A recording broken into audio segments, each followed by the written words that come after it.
बबलू को हमेशा गप्पे मारने का शौक था।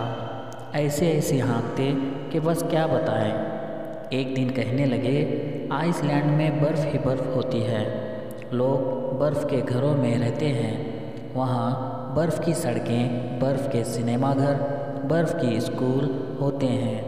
वहाँ सब पेड़ बर्फ़ के होते हैं। आइसक्रीम की नारंगियाँ, केले, नाशपातियाँ, अमरूद, अनानास और आम होते हैं। वहाँ भेड़ें और बकरियाँ चॉकलेट आइसक्रीम की होती हैं और बर्फ़ की लाल लाल आग पर बर्फ़ की रोटियाँ पकती हैं। बेवकूफ़, बर्फ़ के कैसी आग सुलग सकती है? जम्मू ने ज़्यादा ज़ब्त न हो सका। जलती है, हमें मालूम है। नहीं बेटे, बर्फ़ की आग नहीं जलती, अब्बा ने निहायत आलमाना अंदाज में ऐनक के ऊपर से झांक कर समझाया।